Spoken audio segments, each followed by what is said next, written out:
Hey, source musik. Apa ini? Apa nih? Apa yang terjadi nih?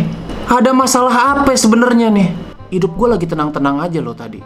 Tiba-tiba berubah seketika tuh gara-gara gue baca di IG ada berita GFriend tidak perpanjang kontrak eksklusif yang mana berakhir tanggal 22 Mei nanti.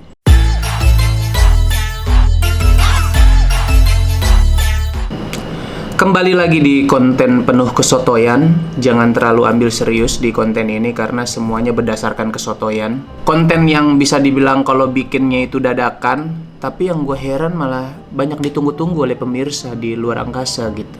Tak perlu banyak data, cukup lihat berita lalu nyalakan kamera karena ini adalah bahas sotoy.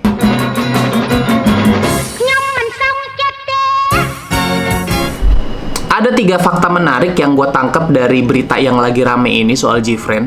Yang pertama adalah soal dipatenkannya nama GFriend dan juga Yoja Cinggu. Gue baca sumbernya dari IG nih ya. Menurut Herald Pop, source musik mengajukan GFriend dan juga Yoja Cinggu sebagai trademark ke kantor kekayaan intelektual Korea. Nama Yoja Cinggu diserahkan pada tanggal 23 Januari 2015, sedangkan nama GFriend itu pada tanggal 11 Maret. Tapi 11 Maretnya ini tidak jelas nih, 11 Maretnya yang maksudnya adalah 2015 juga, atau 2021 ini, baru-baru ini, atau 50 tahun lalu. Kita tidak tahu ini yang mana yang benar. Kenapa nama Yoja Cinggu dan GFriend dipatenkan sama source musik? Gue orangnya curigaan nih kalau soal kayak gini-gini, nggak bisa gue lempeng-lempeng aja hidup gue. Jangan-jangan sebenarnya source musik nih udah menduga nih kalau hal-hal ini nih bakalan terjadi gitu loh. Atau udah lama kelihatan gelagat member GFriend yang pada saat nanti kontraknya habis tidak akan perpanjang kontrak. Mungkin source musik udah menangkap gelagat seperti itu. Masalahnya namanya kalau udah dipatenkan, setahu gue berarti nanti mereka kalau misalnya mau debut lagi membentuk grup, itu namanya nggak bisa pakai Yoja Cinggu atau GFriend. Karena itu udah jadi hak milik source musik. Mungkin namanya bisa diganti dengan makna yang sama tapi dari bahasa berbeda gitu. Kayak misalnya pacar, gebetan, kabogoh. Atau masih banyak lagi lah dari bahasa-bahasa daerah lain. Fakta yang menurut gua menarik yang kedua adalah jadwal yang seharusnya masih ada tapi tiba-tiba dihapus. Sumbernya dari IG lagi nih. Pembubaran GFriend ini semakin terasa mendadak karena sebenarnya di jadwal GFriend yang dirilis source musik sebelumnya masih ada jadwal perilisan konten video YouTube special clips dan Never Post source musik atau G-Post hari ini. Pada tanggal 18 Mei ada juga jadwal untuk tanggal 19 Mei. Namun semua jadwal itu telah dihapus pada 17 Mei kemarin karena pengumuman habis kontrak. Konten-konten yang seharusnya dirilis itu akan menghilang begitu saja. Ya padahal kan kontraknya baru habis tanggal 22. Sedangkan jadwalnya itu pada tanggal 18, tanggal 19 juga. Kenapa nggak di-post aja, kan itu masih masa kerja? Itu kan kadang-kadang suka tidak logik dan membawa ke arah yang mencurigakan dan membuat saya berprasangka yang tidak-tidak gitu. Ini menurut gue kayak apa ya, kayak seolah-olah wah kontraknya udah mau habis, nggak usah dijadiin aja lah konten sama jadwal-jadwal yang dalam waktu dekat ini. Jadinya mungkin dari berita tidak diperpanjang kontraknya ini sampai nanti kontraknya habis tanggal 22, ini bakalan kosong aja gitu, konten GFriend jadi bakal kagak ada dan mereka akan tiba-tiba udah keluar aja dari source musik mungkin. Mungkin juga bisa jadi mereka jadinya tidak ada permisi atau berpamitan di akun YouTube official GFriend. Tapi gue masih berharap bakalan ada sih. Paling enggak ya member-membernya nulis surat ala-ala idol yang mau wamil gitulah di akun kan mereka kan punya akun Instagram tuh. Fakta yang menurut gue menarik yang ketiga adalah banyak orang-orang atau pihak-pihak yang berspekulasi bahwa mereka ini disband. Padahal bener atau kagaknya ini yang gue baca sih belum ada konfirmasi resmi ya dari pihak agensi ataupun pihak GFriend. Jadi menurut gue sebaiknya sebelum ada konfirmasi resmi ya tidak usah ada spekulasi-spekulasi yang tidak perlu dan tidak berguna gitu. Walaupun nantinya mungkin salah satu dari spekulasi tersebut ada yang benar, tapi sementara ini selagi belum ada konfirmasi resmi harusnya ya jangan mending diem dulu dah. Mending tunggu gitu sampai kebenaran terungkap seperti itu. Berikut saya bacakan cara memanen tebu. Enggak, bercanda ya. Maksud gue adalah gue akan membacakan pernyataan resmi dari source musik. Halo, Halo, ini Source Musik. Kontrak dengan artis kami, Jifren, berakhir pada 22 Mei. Agensi dan member Jifren telah berdiskusi panjang dan mengumpulkan opini bahwa berjalan sendiri-sendiri akan lebih baik. Di sini juga sangat-sangat ambigu ya. Mungkin berjalan sendiri-sendiri tuh apakah nantinya mereka akan sendiri-sendiri, individual artis atau gimana, kita nggak tahu juga kan. Selama 6 tahun ini, Jifren telah menerima banyak cinta sebagai girl group pembuka generasi baru K-pop melalui berbagai konten, performance, dan musik. Kami ingin mengucapkan terima kasih kepada Jifren yang telah bersama kami di waktu yang tidak singkat. Kami berterima kasih kepada Buddy dan orang yang mencintai Jifren. Mohon dukungan dan cinta yang tidak berubah kepada member yang mengambil awal baru. Kami Source Musik juga mendukung langkah baru member untuk hari esok yang lebih baik. Terima kasih. Surat konfirmasi surat keterangan template agency sih.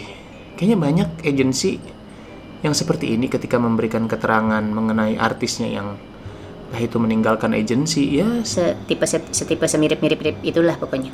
Tapi logika nih, kalau berandai-andai, jikalau saya adalah artis dari sebuah agensi K-pop atau agensi apalah itu, agensi artis, agensi talent, agensi aktor, apalah itu. Ketika gue masih merasa nyaman dan masih merasa agensi ini menguntungkan buat gua, dan juga gua mendapatkan perlakuan yang sesuai harapan gua di sana atau di agensi itu. Pas kontrak habis lalu gua ditawarin kontrak baru, ya pasti gua dengan senang hati tanda tangan untuk perpanjang lah. Karena gua merasa hak-hak gua sebagai artis dan keinginan-keinginan gua masih terpenuhi di agensi tersebut. Masih nyaman-nyaman aja dan kagak ada masalah. Tapi ini Jifren tidak gitu loh. Ini yang membuat saya menjadi curigaan gitu, menjadi netizen yang membayangkan hal-hal yang membuat saya curiga gitu. Pasti ada sesuatu, nggak mungkin nggak ada. Pasti ada sesuatu, entah itu masalah atau alasan tertentu dari para membernya atau pihak agensi. Tapi kita nggak tahu sih ya alasan pribadinya member itu apa aja gitu. Tapi karena ini adalah konten bahas sotoy, ada baiknya kita melakukan tebak-tebakan secara sotoy. Boleh dong? Jangan-jangan ada perlakuan tidak adil dari agensi Source Musik kepada member Gold Gym. Maksud saya adalah member Jifren. Contohnya apa? Contohnya Shinbi. Waktu mau latihan dance dari dorm ke studio disuruh pakai bakiak. Kan kasihan gitu. Jangan-jangan Yuju kena juga nih. Waktu Yuju mau latihan vokal disuruh pakai mic butut. Tahu gak lo mic butut? Yang kalau dideketin ke bibir kita kesetrum.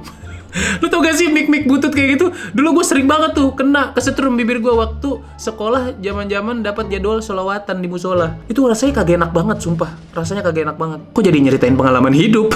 Jangan-jangan NH juga mendapatkan ketidakadilan. Pas mau OTW KBS Musik Bank, member-member lain naik mobil, NH disuruh naik otopet. Jangan-jangan Yerin juga kena. Pas lagi jam makan siang, si Yerin disuruh makan bubur pakai sedotan. Kalau Yerin keselak topping kacang sama cakwe gimana? Lo mau tanggung jawab agensinya? Jangan-jangan Sowon juga kena lagi. Wah, bias gue lagi. Jangan-jangan karena dia leader, dia dikasih kerjaan yang berat-berat. Biasanya cuma disuruh ngatur member Jifren, malah disuruh ngatur arus mudik. Nah, Umji juga nih. Kasian nih dia. Jangan-jangan mendapatkan ketidakadilan juga. Tengah malam lagi enak-enak tidur, tiba-tiba disuruh beli janji jiwa.